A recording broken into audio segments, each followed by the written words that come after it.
Welcome to Ask the Edmonds Cop. I'm Teresa Whipple. Good morning, Sergeant Shane Hawley. Morning. Today we're going to talk about a question we got from a reader regarding domestic violence. Okay. And specifically, the issue is when you are called into a domestic violence situation, there's a lot of different questions about, who is the victim, what happened, a lot of emotion. How do police handle that kind of a thing? Okay, so we go to a lot of domestic violence calls. Luckily, the largest majority of them are really just arguments. Right. I've actually noticed that in the police blotter, where it's usually Yes. just boyfriend and girlfriend got into a verbal argument. That happens a lot. Yeah, we call it a verbal domestic. Yeah. That's the report title for Right. it. A lot of them. And, we did Domestic Violence Awareness Month, and we had our DV coordinator Yes. come in, and she talked about a lot of the different types of domestic relationships. And it's a very broad brush as far as what paints a domestic relationship. It's not just husband-wife, boyfriend-girlfriend.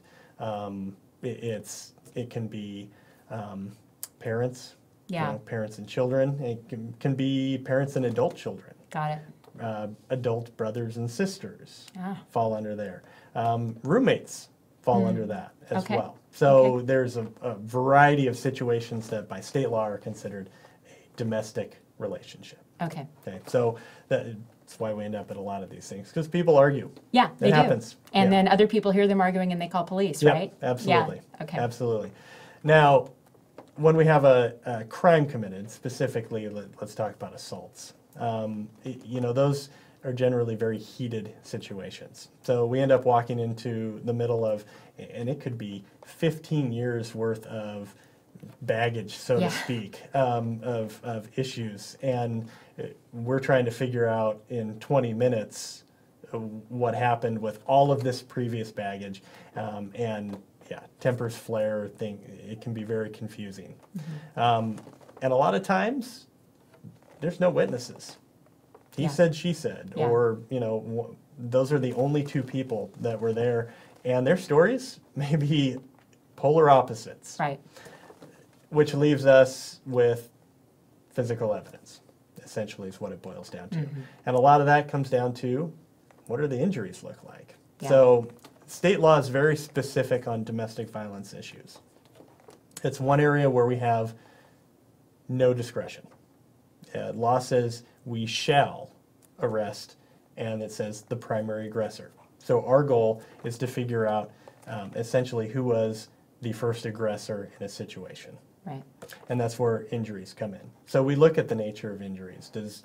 And just because someone doesn't have an injury doesn't mean an assault didn't necessarily occur, but we have to look at, all of those things and kind of as a whole and try and put this puzzle together and piece it together with different stories and all of this emotion wrapped into one.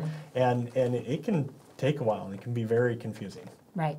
I guess that's why it's fortunate you do have a domestic violence coordinator to kind of help with some of that, right? In terms of working with victims and addressing some of the issues. Oh, yeah.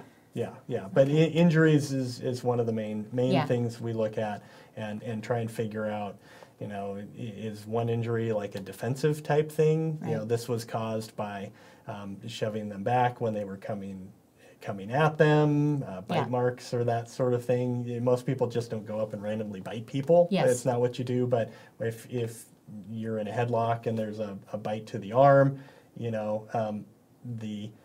maybe the primary aggressor is the person that, put them in a headlock, and then as a response, because they thought they were going to be choked, it ends up biting their arm. Right. And the only person who's going to have a visible injury at that point is the person who actually started it with that bite mark on the arm. Okay. Got it. And they're telling us, they bit me. Right. Yeah. And it's like, it's because they said you put them in a headlock. Yeah. And the person in the headlock may not have any visible injuries at that point in time. So we have to work and navigate our way through all of those sorts of things. Yeah. Wow. That sounds like those must be a challenging situation to have to. They are. And Go then you to. throw all that emotion in, it doesn't help. Yeah. Okay. Well, very good. Thanks again for coming by, and we'll be back again soon with another episode of Ask the Edmonds Cop.